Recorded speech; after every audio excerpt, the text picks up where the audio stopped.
Hello everyone and welcome to the another episode of Data Structures and Algorithms. So in this episode we are going to explore a data structure known as stack. We are already comfortable with a data structure known as arrays. We know that arrays are nothing but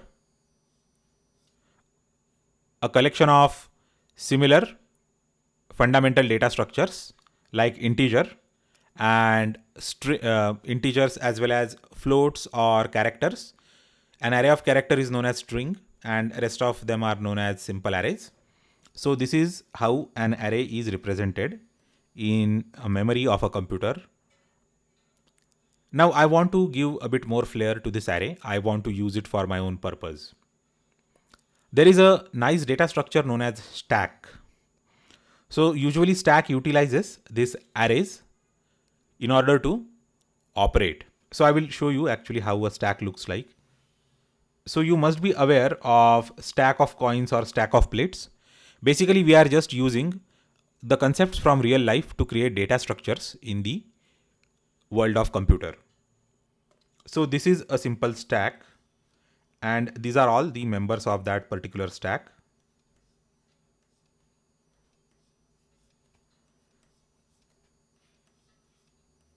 As you can see, one end of that stack is open and another end is closed. So we can insert and remove the elements only from one end. Okay, from this end only we can insert and from another end we can remove. And 1, 2, 3, 4, 5, 6, 7. The size of this stack is 7.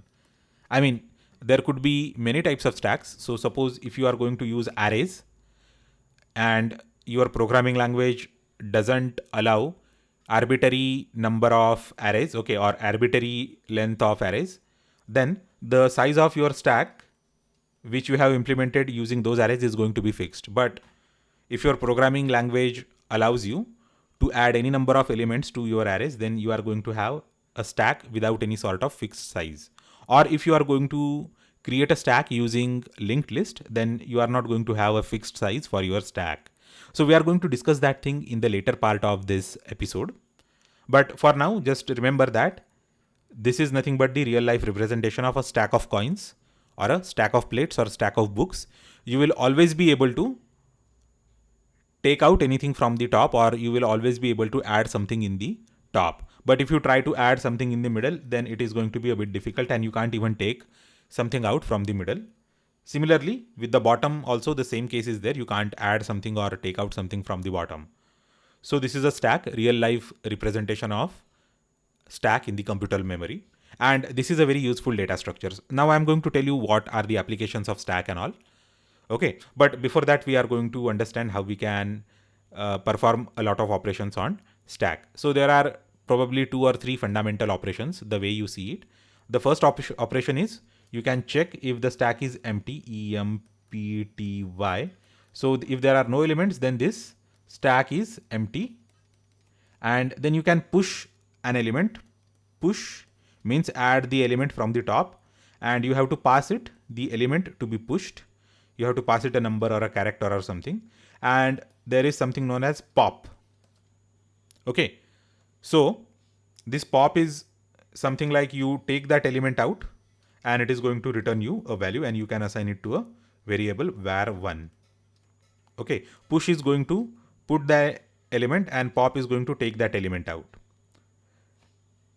Now suppose this is a stack and let me add the elements one by one. So let us say 0, then I add 6, then I add 3, then I add 4.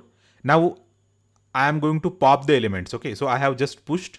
So the first operation was push 0, then push 6, push 3 and push 4. And after I completed this sequence of operations, the stack became full because there are only 4 places in this stack. This is only sample stack. You can even make a bigger stack. Now I want to pop an element. Then the element will come in this order: 4, 3, 6 and 0. So this is the reverse order in which we have pushed the elements. So this is known as last in, first out, also known as LIFO. And this is very interesting feature of that stack. And stack is not actually very fundamental when it comes to programming world, but it is actually very, very fundamental when it comes to microprocessors.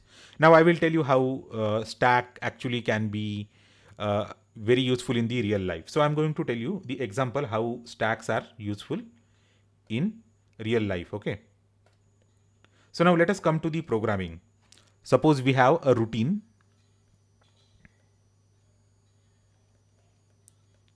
and in that routine we are calling call routine 2, and this routine internally it is calling, suppose this is the definition of routine 2 and it is calling routine 3, call routine 3. So now let me tell you how the flow of execution works.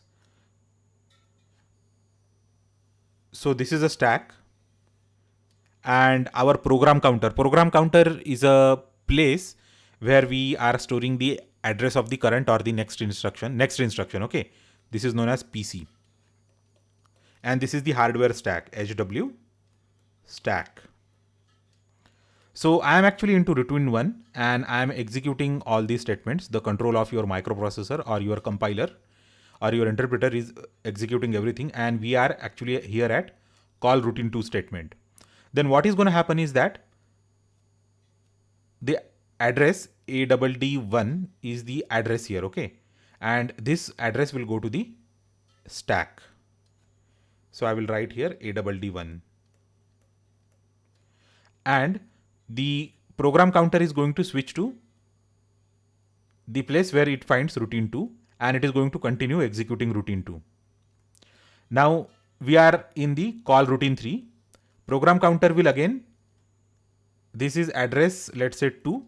This address 2 will be added to the stack. Now routine 3 has finished execution. Okay, now the program counter wants to know what was the place from where to resume the execution. Now we have actually branched here from 2 points, add 1 and add 2. Okay, but the last point was add 2 and it is at the top of stack.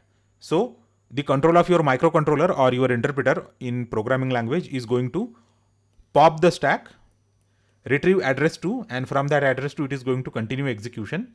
And when this routine 2 is done executing itself, it is actually again going to look for the address from which it actually made a jump, and that address can be found here at the bottom of stack. Again pop statement will be executed at the hardware level, and program is going to resume the execution from address 1 where it left actually, and it is going to run all the instruction from that particular place. Okay, so this is a microprocessor instruction which I remember from my microprocessor classes, but this is the general concept of stack. So this is actually literally physical representation of stack. So in microprocessors probably it is implemented at the level of hardware. Okay, in our programming languages we just create models by writing codes and defining the operations on arrays and linked lists, but in the hardware it is created at the level of microprocessor. And suppose if your microprocessor is a very advanced microprocessor, then it is going to have a set of stacks for all the cores. So suppose if you have got a 12 core microprocessor, then it is going to have 12 different stacks so that it can run 12 different processes simultaneously, and it can branch like this, and it can actually call all the subroutines, and then it is going to pop the items from the stack and go to the earlier addresses. So this is the very real life implementation of the stack. And let us see another simple example. I can't actually cover all the examples in a single episode, but I will tell you about the fundamentals of the stack and some sample examples how we can use them in real life. So suppose I have a string, let us say Ashwin, ASHWIN. Okay, so this is Ashwin, and I want to reverse a string. So I can either actually put it in a loop and do something, right? Or I can, better way, do it in a stack. So I'm going to define a stack in my program like this. This is a stack of, let us say, size 100. So I think nowadays we have got a plenty of memory, and let's say each character occupies 1 byte. Okay, it is a single byte character in that programming language model. Then the size of the stack is going to be 100 bytes. So this is a character stack of 100 bytes. Then what I'm going to do is I'm going to insert all the characters in my name to the stack one by one. So let us insert them. A, S, H, W, I, N. Okay, so we are executing this push statement 6 times. We are going to probably have a loop. Let's say for I equals to 0, I is less than 6, I plus plus. Okay, and we are pushing str1, that is the name of string, str1 equals to of I, and we are pushing it. Okay, so this is how we have pushed it. Now we are going to write another small piece of code saying for, again we will use the same thing, I equals to 0, I is less than 6, I plus plus, and I will say pop. Okay, so there will be another string known as rev. So here rev equals to empty string. I will just say rev equals to rev plus pop, and it is going to keep on adding the popped character to the particular string. It is going to concatenate for every iteration. And let us say in what sequence the characters are popped. It is N, I, W, H, S, A, which is nothing but rears of Ashwin string. So this is how we can use a stack to compute the reverse of a string. Another interesting example is palindrome, and it is very, very interesting. You will actually like this. You will love this. You will actually fall in the love with this data structure, because we know that palindromes can be written like this 101. So this is a binary palindrome number. So from both the ends, it is actually going to represent the same number. Now suppose if I want to say mom, which is what most of the Western people affectionately address their mothers. So in whatever direction we read this string of characters, it is going to read the same way. Okay, and now let us take a binary number. So binary number will have the positional values. So 1, 4, 1, 6, 1, 4, 1. In whatever way we compute the exact value of this number, it is going to be the same thing. It will actually give us the same value. So these are all the examples of palindrome numbers and palindrome strings and all. Basically, these are all palindrome strings because numbers can also be represented as strings. And anyway, even when we compute their value after computing it both the ways, it is going to be the same. So this is something known as the phenomena of palindrome. And we can actually use stack to check if something is palindrome. And that algorithm is also very simple. So here we have 101. Okay, so I just actually pushed all the 3 elements using the push operation. Now this push operation is completed. Now what I'm going to do, I'm going to write a for loop for I equals to 0, I is less than the 3, okay, because this is a 3-digit string, I plus plus. So here I am going to write my logic. I will say if pop of this stack equals to str of I, then result equals to true, and else result equals to false, and break that loop. And in the end, I am going to return result.